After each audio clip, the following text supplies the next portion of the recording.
ائمہ علیہ السلام کے پاس اختیار ہے، اس کی بہت سی دلیلیں ہیں. سب سے بڑی دلیل ہے ان کا علم. ان کا علم، کہ ان کا علم ہمارے علم جیسا نہیں، ہمارا محدود علم ہے. عزیزان گرامی، ائمہ علیہ السلام کا علم بہت وسیع علم ہے، جسے عربی میں جیسے قرآن کریم میں علم لدنی کہا گیا، علم غیب کہہ لیجئے، علم کلی کہہ لیجئے، یعنی علم امامت کہہ لیجئے، علم عصمت کہہ لیجئے. معصوم کا علم بہت وسیع علم. اور بہت سے افراد جو ہیں وہ یہ اعتراض کرتے ہیں نہیں کیسے ہو سکتا ہے امام حسین کو پتا ہو کہ کربلا میں شہید ہو جائیں گے، پھر اگر جائیں تو یہ خودکشی ہے. معاذ اللہ. بات پہنچ رہی ہے؟ یہ مثال کے طور پہ کسی امام کو پتا ہو کہ بھی میرے یہ اس کھانے میں زہر ہے تو وہ اگر کھائیں اس کا مطلب ہے معاذ اللہ خودکشی ہے. نہیں، یہ خودکشی نہیں. اصول کافی کا پورا باب ہے ائمہ علیہ السلام کی موت اختیاری ہے، وہ اپنے علم امامت کی وجہ سے سب کچھ جانتے ہیں. کیا ہونے والا، یہ اب سے تقریباً 70 برس پہلے بہت بڑا اختلاف ہوا. اصفہان سے ایک آدمی نے کتاب لکھی شہید جاوید کے نام سے، اور اس نے کتاب لکھی، ایرانی نے فارسی میں کتاب شہید جاوید، اور اس نے کہا کہ امام حسین علیہ السلام کو نہیں پتا تھا جب وہ کربلا جا رہے تھے کہ وہ شہید ہوں گے. تو پورے شیعہ دنیا کے اندر ہلچل مچ گئی. تو آغا برجردی صاحب ان کی مرجعیت تھی، انہوں نے کچھ علماء کو مامور کیا کہ بھی ان کا جواب لکھو، کیونکہ شیعہ عقیدہ یہ ہے کہ امام حسین علیہ السلام پورا علم رکھتے ہیں. اور یہ نہیں ہے کہ صرف علم رکھتے ہیں بلکہ آپ سب کو بتاتے ہوئے کربلا جا رہے ہیں. مدینے سے چلے تو آپ نے کہا بھی میرے ساتھ صرف وہ آئے جو شہادت کے لیے آمادہ ہو. میری آواز سب کو آ رہی ہے؟ بات کہ جو شہادت چاہتا بس وہ آئے، کیونکہ جو میرے ساتھ جائے گا مردوں میں کوئی نہیں بچے گا سوائے علی ابن حسین، یعنی امام سجاد علیہ السلام. آپ نے بار بار بتایا کہ سوائے مولا سجاد کے کوئی نہیں بچے گا. تو اب کتاب لکھی اس نے، بہرحال ایک بہت بڑا ایک ہے وہ، کچھ لوگ آپ کو پتا ہے کچھ لوگ اس کا ساتھ دینے لگے، کچھ لوگ مخالفت کرنے لگے. کبھی کیا اس وقت بڑے بڑے علماء نے کتابیں لکھی، اور شہید آگاہ مرحوم آغا صافی گل پاکانی نے جو اس وقت 102 برس کے 70 برس پہلے انہوں نے کتاب لکھی، اب وہ 102 سال کے ہیں، تو ان کی 270 سے زیادہ کتابیں ہیں. اسی طرح سے مرحوم عطیہ سید محمد مہدی مرتضوی لنگرودی جو لندن میں آئے تھے، انہوں نے کتابیں لکھی. سب نے ثابت کیا قرآن اور حدیث کی روشنی میں کہ امام حسین علیہ السلام جانتے تھے جب کربلا جا رہے تھے کہ میں وہاں شہید ہوں. وہ کہتے ہیں اگر نہ جانتے ہوں تو مسئلہ ہے، جاننے میں مسئلہ نہیں ہے. پتہ نہیں بات پہنچ رہی ہے نہیں پہنچ رہی؟ بھائی بہت سے لوگ کہتے ہیں بھائی جانتے ہیں تو مسئلہ نہیں، جانتے ہیں تو مسئلہ نہیں ہے، نہیں جانتے تو مسئلہ. حجت خدا کیسے جو جانتا ہی نہ ہو. میں قرآن کی آیت پیش کر رہا ہوں، قُلْ اعْمَلُوا وَسَيَرَى اللَّهُ عَمَلَكُمْ وَرَسُولُهُ وَالْمُؤْمِنُونَ. اے میرے حبیب کہہ دیجئے تم عمل کرو، تمہارے عمل کو اللہ بھی دیکھ رہا ہے، اس کا رسول بھی دیکھ رہا ہے، اور مومن بھی دیکھ رہے ہیں. توجہ بھئی، سورہ توبہ کی آیت ہے، آیت نمبر 105. تو اللہ فرما رہا ہے قُلْ اعْمَلُوا وَسَيَرَى اللَّهُ عَمَلَكُمْ. تم عمل کرو، اللہ تمہارے عمل کو دیکھ رہا ہے. اللہ ہر عمل کو دیکھ رہا ہے، کسی کا کوئی عمل ضائع نہیں ہوتا، اللہ دیکھ رہا، اس کا رسول بھی دیکھ رہا. ایک رسول کی طرف اشارہ کیا، یعنی یہاں پہ مراد ہے رسول اسلام. اور والمؤمنون، اور مومن بھی تمہارے عمل کو دیکھ رہے ہیں. میں قسم کھا کے کہتا ہوں میں نہیں دیکھ رہا آپ کے اعمال کو. اس کا مطلب ہے کچھ تو ایسے مومن ہیں نا جو سارے اعمال کو دیکھ رہے ہیں. توجہ ہو. ائمہ معصومین سے پوچھا گیا مولا یہ کن کی طرف اشارہ ہے؟ کہ یہ ہم ائمہ اہل بیت علیہ السلام کی طرف اشارہ ہے، ہم ہر عمل کو دیکھ رہے ہیں. ہمارے سامنے ہر عمل واضح ہے، روشن. بہت سے افراد کہتے ہیں جیسے کیمرہ دیکھ رہا ہے، نہیں، کیمرے کا جس طرف رخ ہوتا ہے وہ اسی طرف دیکھ رہا. تو ولایت یہ ہے کہ وہ ہر عمل کو دیکھیں اور ہر جہت میں دیکھیں. میں نہیں پہنچا پا رہا ہوں بات کو، میں بچوں سے ڈسٹرب نہیں ہو رہا، میرے ساتھ توجہ رکھیں. عزیزان گرامی، مجمع کی توجہ میرے ساتھ ہے کہ یہ ائمہ علیہ السلام ہر ڈائریکشن میں دیکھ رہے ہیں. بھائی پیچھے بغیر مڑے بھی بتا دیتے ہیں رسول خدا، مجھ سے پہلے کون رکوع میں گیا تھا، کون سجدے میں گیا. بھیا آپ ٹوک رہے ہیں نا مجھ سے پہلے رکوع اور سجدے میں نہ جایا کرو.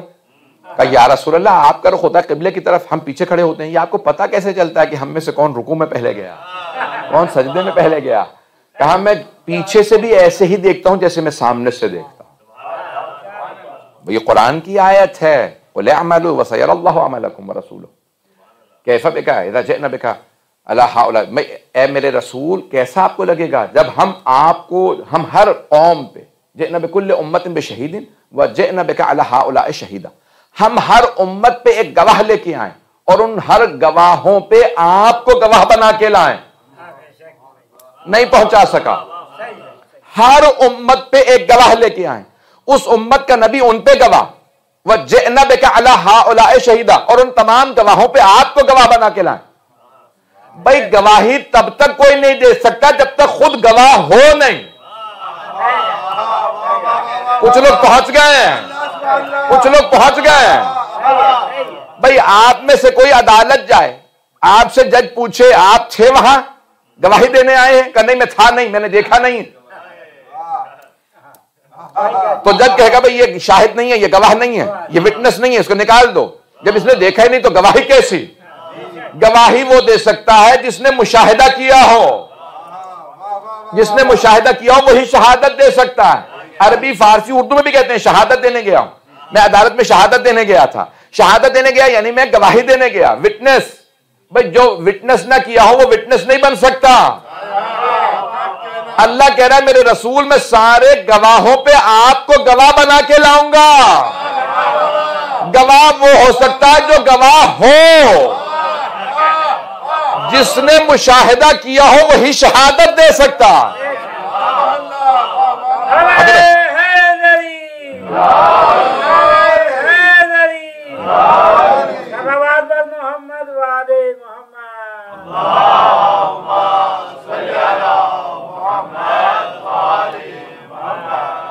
توجہ فرما رہے ہیں جانے گرا رسول خدا سارے گواہوں پہ گواہ. جانے کے نامی اب رسول خدا کی امت میں بھی کوئی گواہ تلاش کیجیے کہ جو پیغمبر اسلام کے بعد بھی گواہ ہو. توجہ والمؤمنون، اور اس امت کے کچھ ایسے مومن ہیں جو سب پہ گواہ ہیں، تو تلاش کریں نا کوئی نہ کوئی تو رسول جیسا ہے جو گواہ ہو.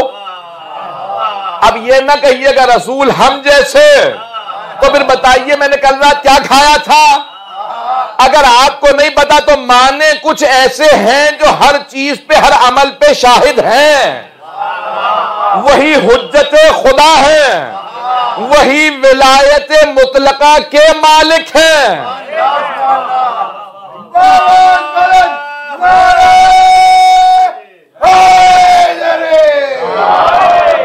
بات پہنچ رہی ہے جانے کی راہ. وہ ولایت مطلقہ کا جو مالک ہوتا ہے وہی گواہ ہوتا ہے جو دیکھ سکے. ایک اور واقعہ میں بہت پڑھ چکا ہوں، اس کو سن لیجئے گا دوبارہ، کہ جناب سرور کائنات کے کچھ صحابہ آ رہے تھے رسول خدا کے پاس. تو جناب امین نے روک دیا، رک جاؤ ابھی، رسول خدا پہ وحی آ رہی. پھر آپ نے کچھ دیکھا، کہا اب جا سکتے ہو، وہی مکمل ہو گئی. وہ صحابہ آئے، کہا یا رسول اللہ ہم آپ کے پاس آنا چاہ رہے تھے. علی بن ابی طالب نے روک دیا اور کہا کہ رک جاؤ وحی آ رہی. کچھ نظر نہیں آ رہا تھا ہمیں، نہ کچھ سنائی دے رہا تھا، نہ آپ کے پاس کوئی تھا. توجہ، کوئی بھی نہیں تھا آپ کے پاس. وہ کہہ رہے وحی نازل ہو رہی. تو جناب سرور کائنات مسلمان کے بلاؤ میرے بھائی علی کو. اور اصول کافی کی روایت ہے کہ انک تسمع ما اسمع وترى ما ارى. یا علی جو کچھ میں سنتا ہوں آپ بھی سنتے ہیں، جو کچھ میں دیکھتا ہوں آپ بھی دیکھتے ہیں. اس کا مطلب ہے اوروں کو وہ نہ سنائی دے رہی تھی وحی، نہ دکھائی دے رہی تھی، نہ حضرت جبرائیل نظر آ رہے تھے نہ سنائی دے رہے تھے. اس کا مطلب ہے کوئی ایسا ہے نہ جو رسول جیسا ہے. وہی حجت خدا ہے، وہی امام منصوص من اللہ ہے، وہی اسی ولایت کا مالک ہے جس ولایت کے رسول خدا مالک.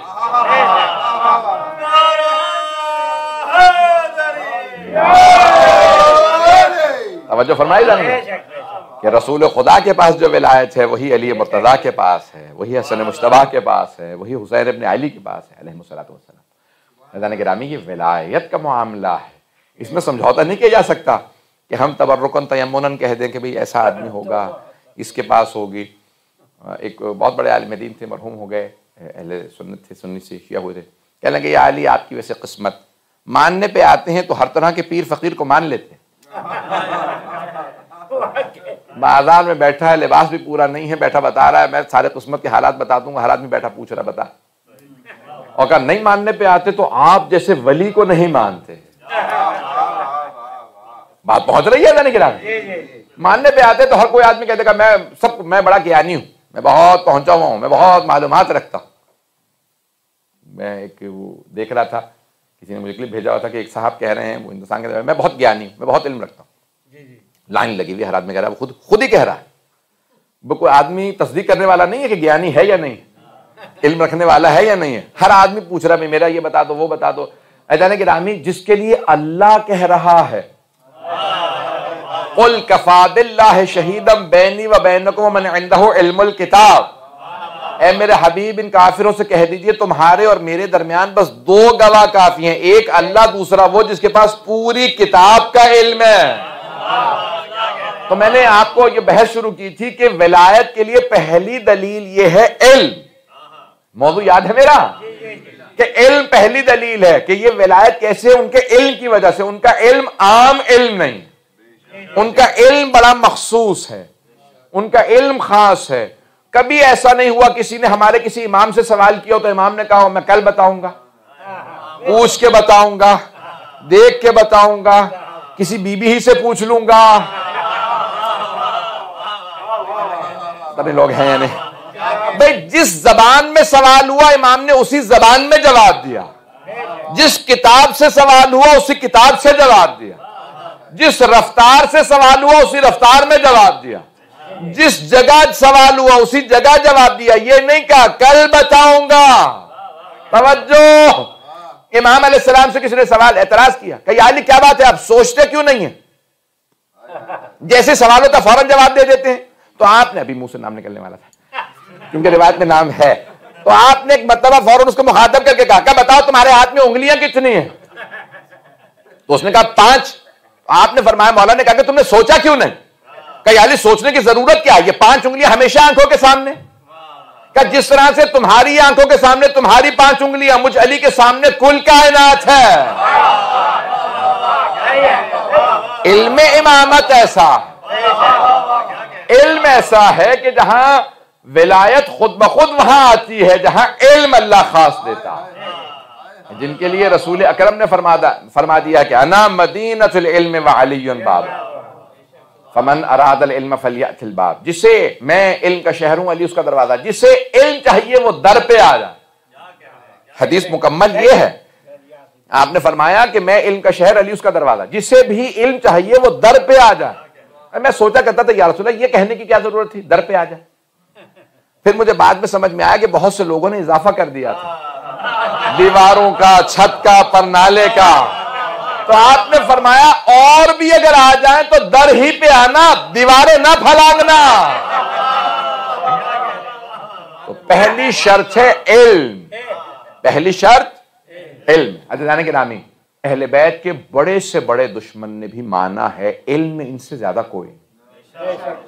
بات واضح ہو رہی ہے عزیزان گرامی؟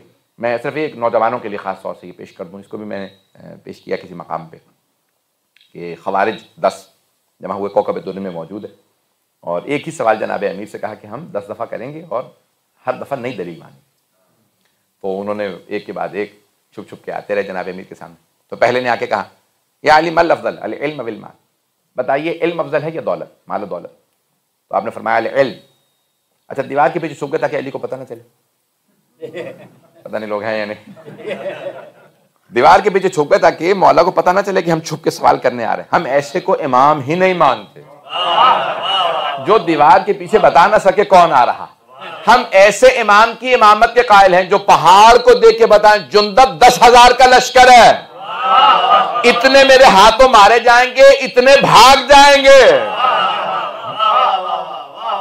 مولا نے بتا دیا تھا اتنے 1000 کا لشکر ہے۔ اچھا، جہاں پہ کھڑے تھے جس میدان کے اندر کا، یہاں پہ پہنچیں گے اتنے بجے پہنچیں گے، اور جنگ شروع ہوگی اور میں اکیلا مارنا شروع کروں گا اور اتنے 7 افراد بھاگیں گے، باقی سب کو مار دوں۔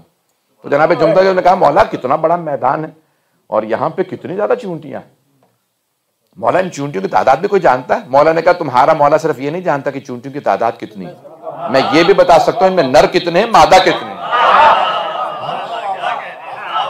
ہم ایسے امام کے علم کے قائل۔ تو ایک مرتبہ انہوں نے سوال کیا 10 افراد نے، ایک کے بعد ایک، بھئی ایک ہی سوال، مل افضل، العلم والمال، یا علی بتائیے کون سی چیز افضل ہے، علم یا مال و دولت؟ تو آپ نے فرمایا العلم، علم افضل۔ کہ لما ذلک، ایسا کیوں کر ہے کہ علم افضل ہے؟ کہا کیونکہ مال اور دولت خرچ کرنے سے کم ہوتا ہے، علم خرچ کرنے سے بڑھتا ہے۔ توجہ ہو، مال اور دولت خرچ کرنے سے کم ہوتا ہے، علم خرچ کرنے سے بڑھتا ہے۔ دوسرے نے سوال کیا یا علم افضل، العلم ام المال، علم افضل ہے یا مال دولت؟ آپ نے فرمایا علم۔ کہا کیوں؟ کہا کیونکہ جس کے پاس دولت زیادہ ہو اس کے دشمن زیادہ ہوتے ہیں، جس کا علم زیادہ ہو اس کے دوست زیادہ ہوتے ہیں۔ تیسرے نے سوال کیا فوراً آ کے یا علی بتائیے علم افضل یا مال؟ اب میں عربی نہیں پڑھوں گا کیونکہ وہی سوال دہرایا جا رہا ہے، تو ایک مرتبہ مولا نے فرمایا علم۔ کہا کیوں؟ کہا کیونکہ جس کے پاس دولت زیادہ اس کی راتوں کی نیندیں حرام، جس کا علم زیادہ سکون سے سوتا۔ چوتھے نے سوال کیا یا علی بتائیے علم افضل ہے یا مال؟ آپ نے فرمایا علم افضل ہے۔ کہا کیوں؟ کہا کیونکہ مال و دولت قارون، حامان، فرعون کی میراث ہے، علم انبیاء کی میراث ہے۔ پانچویں نے سوال کیا علم افضل ہے یا مال و دولت؟ تو آپ نے فرمایا علم افضل ہے۔ کہا کیوں؟ کہا کیونکہ جس کے پاس دولت زیادہ ہو وہ کہتا ہے انا ربکم الاعلی، میں ہی تمہارا خدا ہوں۔ جس کا علم زیادہ ہو وہ کہتا ہے الہی ما عبدنا حق عبادتک، پروردگارہ تیرا حق عبادت ادا نہ ہو سکا۔ یہ مولا کا اپنا ہی جملہ ہے۔ تو 10 افراد نے سوال کیا، مولا نے ایک ہی بار جواب دیا کہ علم افضل، ہر دفعہ نئی دلیل۔ سب کے سب کہنے لگے یا علی اب ہم آپ کے ساتھ۔ آپ نے فرمایا کیوں؟ کہا کیونکہ آپ نے 10 ایک ہی جواب دینے کے بعد نئی 10 دلیلیں دی۔ کہ اتنے میں تم مطمئن ہو گئے؟ اگر یہی سوال تم قیامت تک پوچھتے رہتے میں نئی دلیل پیش کرتا رہتا۔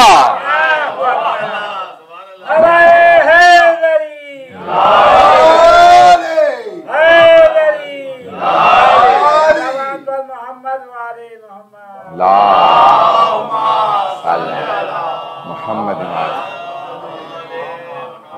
ہر دفعہ میں نئی دلیل پیش کرتا۔ تو میں نے کہا تھا، عرض کیا تھا کہ ولایت کے لیے پہلی شرط ہے علم، پہلی شرط ہے علم۔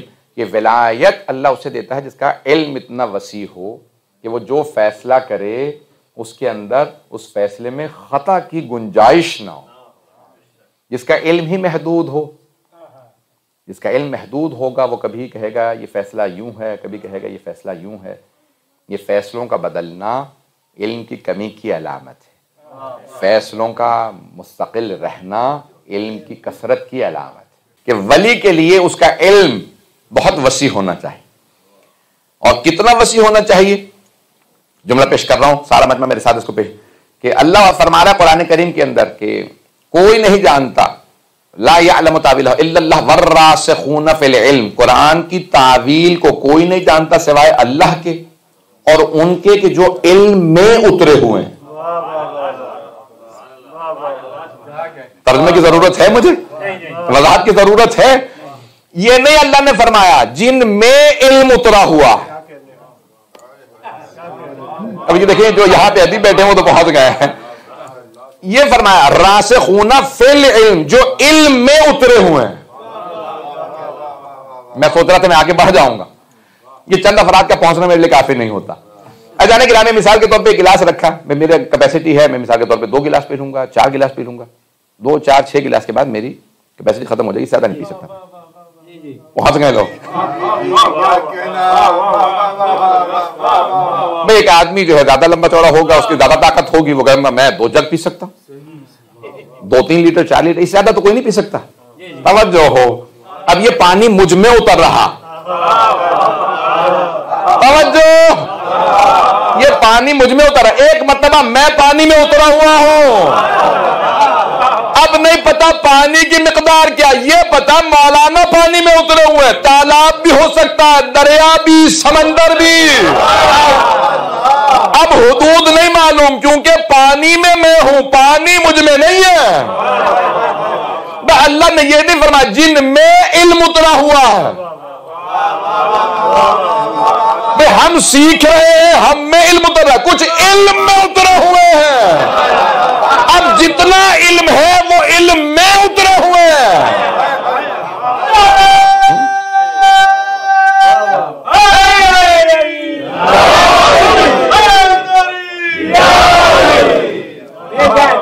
بات پہنچ رہی ہے جانے کے رام؟ علم میں جو اترے ہوئے ہیں، جن میں علم اترا ہوا وہ اور ہیں جو علم میں اترے ہوئے ہیں، وہ اور ہیں عزیزان گرامی جو علم میں اترے ہوئے ہیں۔ اب پوچھا، میں صرف ایک، یہ آپ نے سن رکھا ہوگا علماء سے، بہت مرتبہ سنا ہوگا، میں اشارہ کر کے آگے بڑھوں گا، رفتار میری ویسے بھی زیادہ ہوتی ہے، بہت معذرت کے ساتھ. اور جب یہ احساس ہو کہ بات پہلے کسی اور سے سن رکھی ہوگی تو رفتار اور بڑھ جاتی ہے کہ ریپیٹڈ بات پیش کر رہا ہوں. آپ نے سنی ہوگی, مجھے اندازہ ہے, مجھے یقین ہے کہ آپ نے سن رکھی ہوگی کہ جناب عبداللہ ابن عباس نے, حضرت عبداللہ ابن عباس رضی اللہ عنہ صحابی رسول ہیں جنہیں کہا جاتا ہے حبر الامہ, پوری امت کی سیاہی, حافظ کل قرآن, کئی ہزار احادیث کے حافظ, سب سے بڑا ان کو عالم مانا جاتا ہے صحابہ میں. توجہ ہو, صحابہ میں انہیں سب سے بڑا عالم مانا جاتا ہے. چلے میں ان کا جملہ جو پیش کرنا چاہ رہا تھا وہ بعد میں پیش کروں گا. ان سے کسی نے سوال کر لیا, یہ ابن عباس, اے عبداللہ ابن عباس, اگر آپ کے علم کو علی کے علم سے مقابلہ کیا جائے تو کس کا علم زیادہ؟ تو انہوں نے کہا عجیب نامعقول سے سوال کیا. کہا بھئی سمندر کا قطرے سے مقابلہ ہے. انہوں نے فرمایا کہ سمندر کا, بحر کا قطرے سے مقابلہ, قطرہ عربی کا لفظ ہے. تو اس نے پلٹ کے سوال کیا کہ پھر اس میں سمندر کون ہے, قطرہ کون ہے؟ کہ تو بالکل ہی جاہل.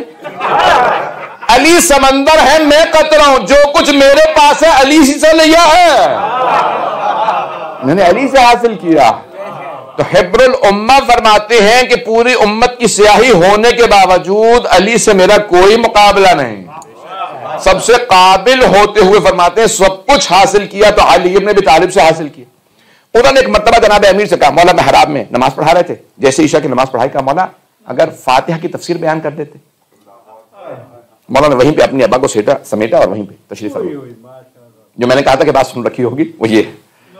مولا تشریف فرما ہو گیا, کہا سنو اور جتنا سن سکتے ہو, یاد کر سکتے ہو یاد کر لو. ان کا حافظہ بہت فوق العادہ تھا, یعنی ایکسٹراڈنری حافظہ, میموری ان کی جینیس. تو سننا شروع کیا, پوری رات مولا بیان کرتے رہے, فجر کی اذان ہو گئی. مولا پھر اٹھے, اپنی ابا کو جھاڑا, کہا کہ ابن عباس وقت کم تھا, بیان زیادہ. اگر وقت ہوتا تو میں فاتحہ کی تفسیر مکمل کرتا. تو انہوں نے کہا مولا یہ پوری رات جو آپ بیان کرتے رہے عشاء سے فجر تک, اس میں تو آپ با سے آگے نہیں بڑھے, بائے بسم اللہ سے آگے نہیں بڑھے. میں نے تو فاتحہ کی تفسیر پوچھی تھی. تو آپ نے فرمایا جتنے دنیا میں علوم ہے اللہ نے خلاصہ کر کے قرآن میں بیان کیے ہیں. جو کچھ قرآن میں ہے اس کی تلخیص فاتحہ میں ہے, جو کچھ فاتحہ میں ہے وہ اس کی بسم اللہ میں ہے, جو کچھ بسم اللہ میں ہے وہ اس کی با میں ہے, جو کچھ بائے بسم اللہ میں ہے وہ اس کے نقطے میں ہے. وَأَنَا النُّقْطَةُ الَّتِي تَحْتَ الْبَاءِ, اس بائے بسم اللہ کے نیچے جو نقطہ ہے میں علی ہوں.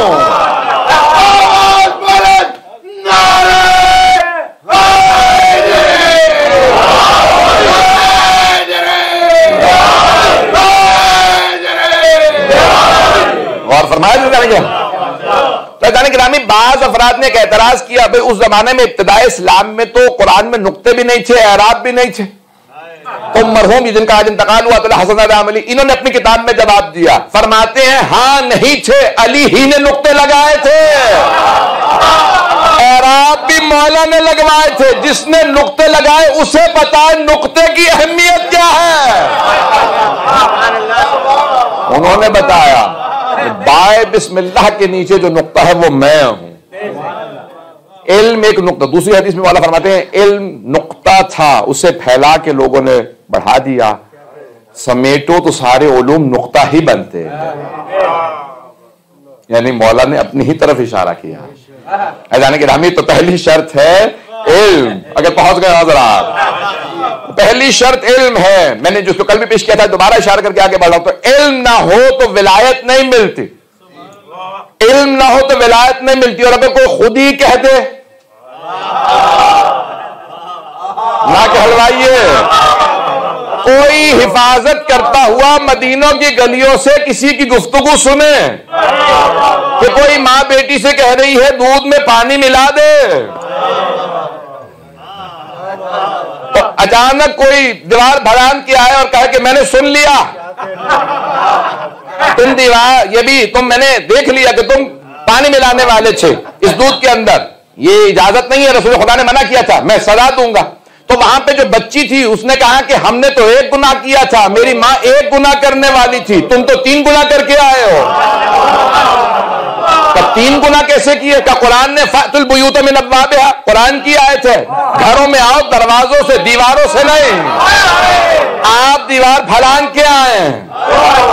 کہ قرآن کہتے ہیں وَلَا تَجَسَّسُوا، جاسوسی نہ کرو. آپ کو کیسے پتا میری ماں خیانت کرنے والی تھی؟ اس کا مطلب ہے آپ جاسوسی کر رہے تھے. اور قرآن کہتا ہے سورہ حجرات کے اندر ولا، یعنی یہ تظن، زن، بدگمانی نہ کرو. بدگمانی کرو گے تو تمہارے دل کے اندر کیڑا پیدا ہوگا، برائی آئے گی، دل سیاہ ہو جائے گا. ان بعض الظن اثم، بعض بدگمانیاں گناہ ہیں. تم نے بدگمانی بھی کی ہے، جاسوسی بھی کی، دیوار بھی پھلانگی، 3 گناہ ہو گئے. تو ایک مرتبہ فرمانے لگے اے کاش میرے پاس اتنا ہی علم ہوتا جتنا اس بچی کے پاس ہے.